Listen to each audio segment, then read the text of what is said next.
जय माता दी प्यारे भक्तों, भक्ति ज्ञान चैनल में आप सभी का स्वागत है। माँ दुर्गा की नवशक्ति का दूसरा स्वरूप ब्रह्मचारिणी का है। यहाँ ब्रह्मा का अर्थ तपस्या से है। माँ दुर्गा का यह स्वरूप भक्तों को अनंत फल देने वाला है।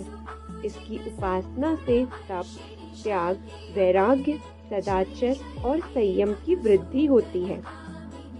ब्रह्मचारिणी का अर्थ तप की चारिणी यानी तप का आचरण करने वाली। देवी का यह रूप पूर्ण ज्योतिर्मय और अनंत भव्य है। इस देवी के दाएं हाथ में जप की माला है और बाएं हाथ में यह कमंडल धारण किए हैं।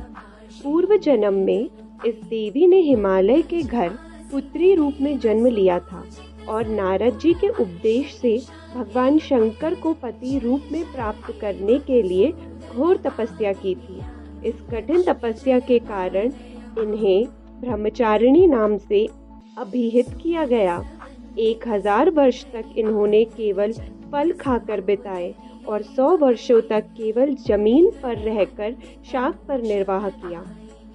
कुछ दिनों तक कठिन उपवास रखे और खुले आकाश के नीचे वर्षा और धूप के घोर कष्ट सहे। 3000 वर्षों तक टूटे हुए बिल्व पत्र खाए और भगवान शंकर की आराधना करती रहीं। इसके बाद तो उन्होंने सूखे बिल्व पत्र खाना भी छोड़ दिए।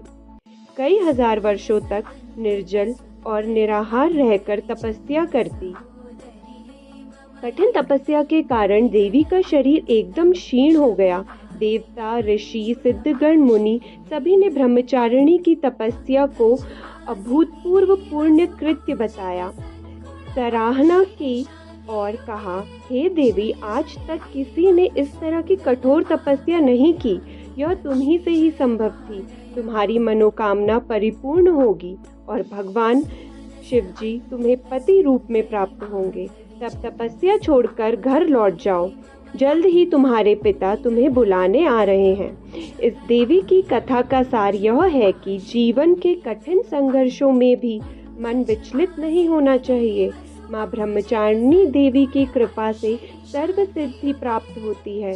दुर्गा पूजा के दूसरे दिन देवी के इसी रूप की उपासना की जाती है। तो आइए हम सब मिलकर बोलेंगे, ब्रह्मचारिणी माता की जय। ब्रह्मचारिणी माता के पूजन में माता का यह बीज मंत्र भी जरूर बोलिएगा। माता का बीज मंत्र है ह्रीं श्री अंबिकाय नमः। आशा है आप सबको ब्रह्मचारिणी माता की यह कथा बहुत पसंद आई हो। आगे माता की ऐसी ही कथाएं जानने और सुनने के लिए आप भक्ति ज्ञान चैनल को अवश्य सब्सक्राइब करिए। Thank you.